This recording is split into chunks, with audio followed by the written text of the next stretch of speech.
Beginner आहात आणि तुमच्या स्किन केअर रूटीनमध्ये जर तुम्हाला फिलिंग सोल्युशन इन्क्लूड करायचंय पण तुम्हाला त्याबद्दल काहीही माहिती नसेल तर आजचा व्हिडिओ हा स्पेशल तुमच्यासाठीच आहे।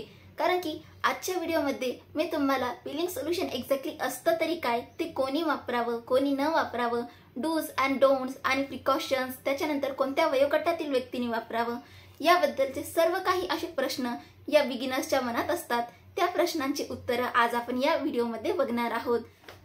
आता सर्वात पहिले व्हॉट इज फिलिंग सोल्युशन, म्हणजे फिलिंग सोल्युशन एक्झॅक्टली असतं तरी काय। तर फिलिंग सोल्युशन हे एक स्किन केअर प्रोडक्ट आहे। याच्यामध्ये खूप सारे वेगवेगळ्या प्रकारचे ऍसिड्स आणि केमिकल्स मिक्स केले जातात, त्याच्यामुळे आपली जी त्वचा आहे ती एक्सफोलिएट होते।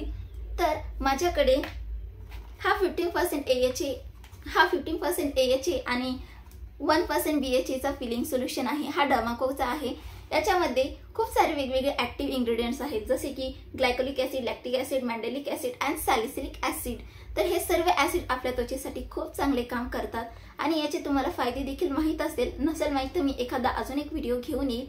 तर हे सर्व इंग्रेडिएंट्स असतात, याच्यामुळे आपली जी त्वचा आहे ती एक्सफोलिएट होते, म्हणजेच आपल्या त्वचेवरची जी डेड स्किन आहे ती रिमूव्ह करण्यात मदत करते आणि आपली त्वचा अजून छान दिसते। म्हणजे फिलिंग सोल्युशन हे एक प्रकारचं एक्सफोलिएटरचं काम करत असतं।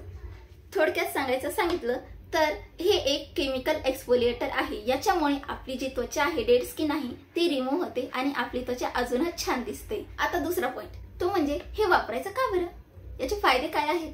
तर जर तुम्हाला जर ब्लॅक हेड्स, व्हाईट हेड्स जर असतील तर हे रिमूव्ह करण्याचं हे काम करतं। म्हणजे एक्झॅक्टली रिमूव्ह नाही करत, त्याला थोडा वेळ लागतो, पण हे फेड आउट करण्याचं हे खूप जास्त काम करतं। तुमच्या तोंडावरती खूप जास्त जर पिगमेंटेशन, ब्लेमिशेस असं काही असेल तर हे सुद्धा हे कमी करण्याचं काम करतं। आणि उन्हाळ्यामध्ये खूप जास्त प्रमाणात टॅनिंग होते, आपली त्वचा खूप जास्त डल दिसते, तर अशा वेळेस सुद्धा हे फिलिंग सोल्युशन खूप जास्त काम करतं। याला थोडासा वेळ मात्र लागतो, परंतु रिझल्ट मात्र इतका ॲक्युरेट असतो की एकदा वापरला तर तुम्हाला याची सवय नक्कीच होऊन जाईल। आता तिसरा प्रश्न म्हणजे हे कोणत्या स्किन टाईपच्या व्यक्तीने वापरावा आणि कोणत्या स्किन टाईपच्या व्यक्तीने हे वापरू नये। तर तुमची त्वचा जर ऑइली आणि कॉम्बिनेशन आहे तर तुम्ही हे नक्की वापरा, तुमच्यासाठी हे खूप जास्त वरदान ठरेल। पण जर तुमची त्वचा ही सेन्सिटिव्ह आणि ड्राय आहे तर हे अजिबात वापरू नका। लिटरली सांगते, तुम्हाला हे खूप जास्त वर्स्ट इफेक्ट देतील। तुम्ही लॅक्टिक ऍसिड बेस्ड जो फिलिंग सोल्युशन असतं ते नक्कीच वापरू शकतात। आता चौथा प्रश्न म्हणजे हा कोणत्या वयोगटातील व्यक्तीने वापरावा। जर तुम्ही 18-19 वर्षाचे असाल तर हे तुमच्यासाठी अजिबात नाही, तुम्ही अजिबात वापरू नका। तुमच्यासाठी याची काही गरजच नाही, कारण की आपल्या जे त्वचेत आहे 23, 24, 25 या वयापर्यंत कोलॅजन इतका छान प्रमाणात असतं ना, आपल्याला दुसरे कोणते प्रोडक्ट वापरायची अजिबात गरज पडत नाही। पण जर तुम्ही 25 क्रॉस केलाय तर नक्कीच तुम्ही तुमच्या स्किन केअर रूटीनमध्ये हे नक्कीच ऍड करू शकतात। आता पाचवा प्रश्न तो म्हणजे आता आम्ही 25 वर्षात तर आहोत, पण आता हे इन्क्लूड कसं करायचं। मान्य करते, सर्वात आधी तुमचा एक स्किन केअर रूटीन असला पाहिजे। तुम्ही आधीपासूनच सिरम, मॉइश्चरायझर, सनस्क्रीन हा रूटीन तुम्ही जर मागच्या 7-8 महिन्यापासून तरी तुम्हाला कंटिन्यू ठेवायचा आहे आणि त्याच्यानंतर हा जो नवीन इन्ग्रेडियंट आहे फिलिंग सोल्युशन हा तुमच्या स्किन केअर रूटीनमध्ये तुम्हाला इन्क्लूड करायचा आहे। तुम्ही डायरेक्टली जर तुम्ही फिलिंग सोल्युशन वापराल तर हे अजिबात काम करणार नाही, तुम्हाला अजून जास्त याचे वाईट परिणाम तुमच्या त्वचेवर दिसतील। त्यामुळे एक चांगल्या प्रकारचा एक स्किन केअर रूटीन तुम्ही नक्की बिल्ड करा आणि त्याच्यानंतर फिलिंग सोल्युशन वापरा। आता सर्वात महत्त्वाचं म्हणजे वापरताना कमी कॉन्सन्ट्रेशन पासून सुरुवात करायची आहे। तुम्ही लगेचच गेले आणि 25-30% AHA BHA फिलिंग सोल्युशन घेऊन आले तर हे खूप जास्त वर्स्ट इफेक्ट देतील। त्यामुळे बिगिनरचं एक फिलिंग सोल्युशन येत असतं। आता माझ्याकडे हे 15% आणि 1% BHAचं AHA BHA फिलिंग सोल्युशन आहे। याचं मी बिगिनर आहे आणि मी स्वतः बिगिनर आहे, म्हणून मी तुमच्यासोबत हा खूप सारा रिसर्च करून हे तुमच्यासोबत शेअर करत आहे। वापरताना सर्वात आधी हा बिगिनर फ्रेंडली जो असतो हा फिलिंग सोल्युशन वापरायचा आहे, कारण की आपल्या त्वचेला हा नवीन इन्ग्रेडियंट आपण इंट्रोड्यूस करतोय तर त्याला एकदा सवय लागायला पाहिजे की आपण काय आपल्या त्वचेत वापरतोय। तर आपल्या त्वचेला एकदा कळलं की आपण याला यूज टू व्हायला पाहिजे का नाही। जर एकदा यूज टू झाली आपली त्वचा तर आपण हायर कॉन्सन्ट्रेशन कडे इझिली जाऊ शकतो। पण स्टार्टिंगला मात्र 15% आणि 1% जो AHA BHA फिलिंग सोल्युशन आहे त्याच्याकडे जा।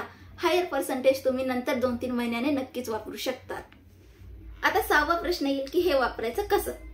आता तुम्ही 25 पण आहात आणि तुमची स्किन ऑइली आणि कॉम्बिनेशन पण आहे, आता तुम्हाला हे वापरायचंय तर वापरताना हे तुम्हाला रात्रीच्या स्किन केअर रुटीनमध्ये वापरायचं आहे। हे का हे मी तुम्हाला पुढे सांगेलच। आणि वापरताना काय करायचं, रात्री तुम्ही शक्य असेल जितकं तुमच्याकडे माइल्ड प्रकारचे जे क्लेन्झर्स असतात, जसे की सिंपल आणि सेटाफिलचे येतात बघा, ते अशा माइल्ड क्लेन्झरने तुम्हाला चेहरा धुवून घ्यायचा आहे। स्वच्छ धुवून घेतल्यानंतर पुसून घ्यायचा आहे, कोरडा करायचा आहे।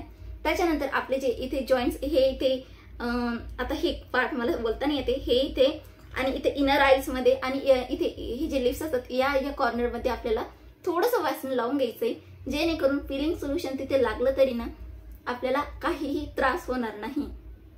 आता हे झालं, त्याच्यानंतर काय करायचं, आपल्याला हे जे फिलिंग सोल्युशन आहे हा घ्यायचा आहे आणि अगदी छोटेसे ड्रॉप्स आपल्याला इथे टाकून घ्यायचे आणि जितकी शक्य होईल तितकी पातळ लेअर आपल्याला लावायची आहे।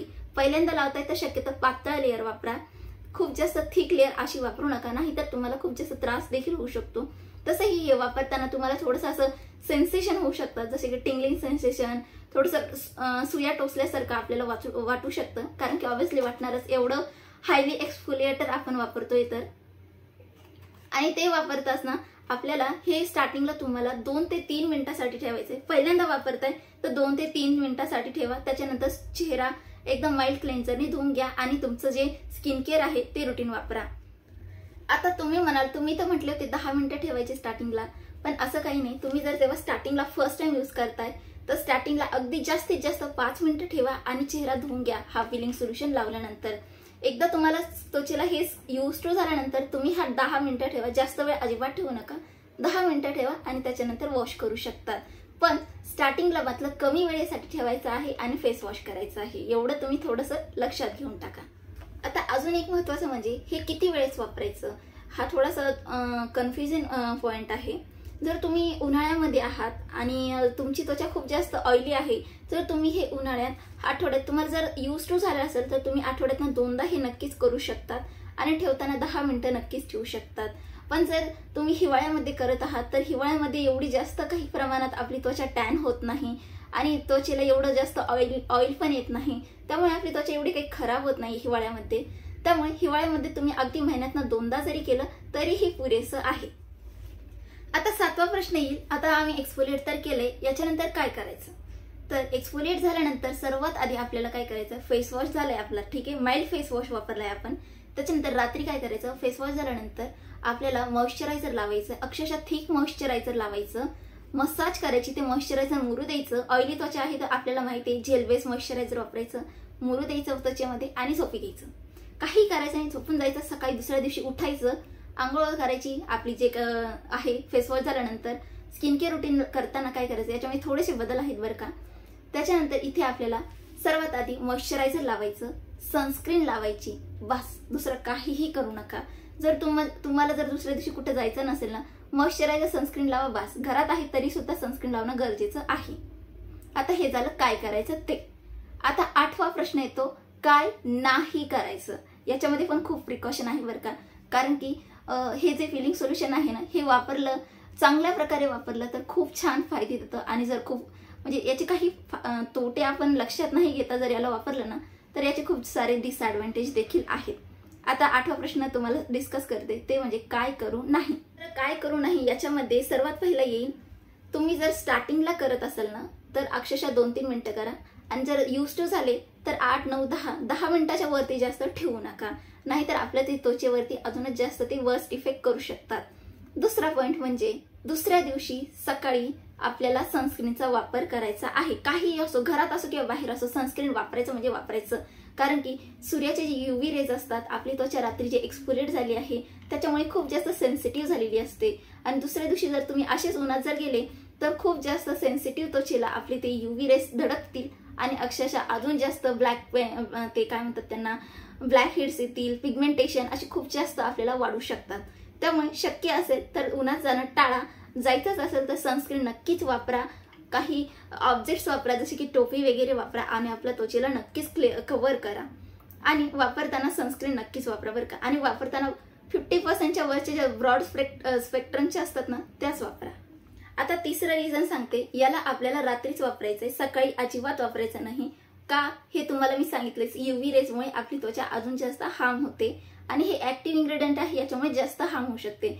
म्हणून रात्रीच्या स्किन केअर रुटीनमध्ये आपल्याला हे फिलिंग सोल्युशन इन्क्लूड करायचं आहे। आता हा तिसरा पॉईंट झाला। आता चौथा पॉईंट बघा, याच्यानंतर आपल्याला जे ऍक्टिव्ह इन्ग्रेडियंट आहे ते अजिबात वापरायचे नाही, जसे की मँडेलिक ऍसिड म्हणजेच व्हिटॅमिन सी झालं, सॅलिसिलिक ऍसिड झालं, हे असले कोणतेही ऍक्टिव्ह इन्ग्रेडियंट आपल्याला अजिबात वापरायचे नाही, कारण की आपली त्वचा ऑलरेडी ट्रीट झालेली आहे फिलिंग सोल्युशनने। त्यामुळे एक्स्ट्राचे ऍक्टिव्ह इन्ग्रेडियंट आपल्याला अजिबात वापरायचे नाही। कमीत कमी 24 तासासाठी आपल्याला हे अजिबात वापरायचे नाही।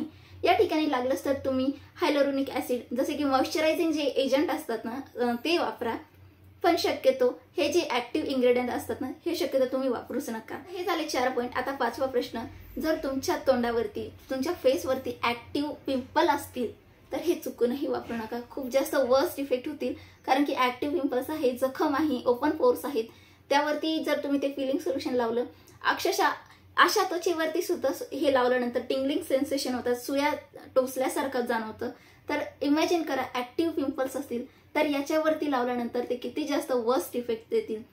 त्यामुळे शक्य असेल तुमची त्वचा क्लीन असेल, फक्त ब्लॅक हेड्स म्हणजे ते पिंपल मार्क्स असतील त्याच्यावरती लावा, पण ऍक्टिव्ह पिंपल्स जर असतील तर याच्यावरती अजिबात हे फिलिंग सोल्युशन वापरू नका।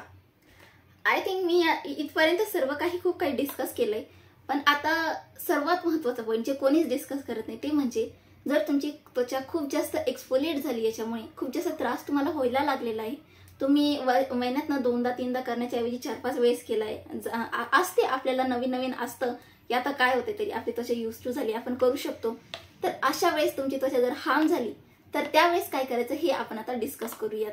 हे खूप इम्पॉर्टंट पॉईंट आहे, कोणी डिस्कस करत नाही पण मी तुमच्यासोबत डिस्कस करते।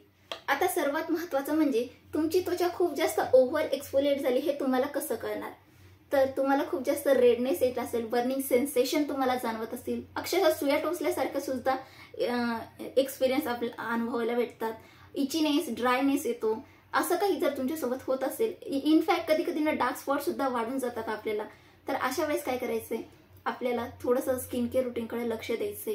सर्वात आधी काय करायचे, आपले जितके ऍक्टिव्ह इन्ग्रेडियंट्स आहे ते सर्व साईडला ठेवायचे, वापरताना माइल्ड जे फेस वॉश आहे ते वापरायचे। सर्वात आधी काय करायचंय, फेस वॉश करताना आपल्याला जो फेस वॉश आहे तो माइल्ड फेस वॉश वापरायचा आहे, एक्सफोलिएट बंद करायचंय, माइल्ड फेस वॉश वापरायचा आहे। फेस वॉश झाल्यानंतर अक्षरशः आपल्या त्वचेला सूट होईल असं मॉइश्चरायझर आपल्याला लावायचं आहे, मसाज करायची छानशी, आणि सनस्क्रीन देखील वापरताना आपल्याला जे मिनरल बेस्ड जे सनस्क्रीन असतात, शक्यतो तुम्ही कोणताही सनस्क्रीन वापरू शकतात, पण जर ओव्हर एक्सफोलिएट झाला त्रास होतोय तर झिंक ऑक्साईड बेस्ड ज्या सनस्क्रीन असतात, ज्या मिनरल सनस्क्रीन असतात त्या की खूप उत्तम असतात आपल्या त्वचेसाठी, त्या सनस्क्रीन वापरा आणि असा तुमचा काही दिवसासाठी रुटीन ठेवा।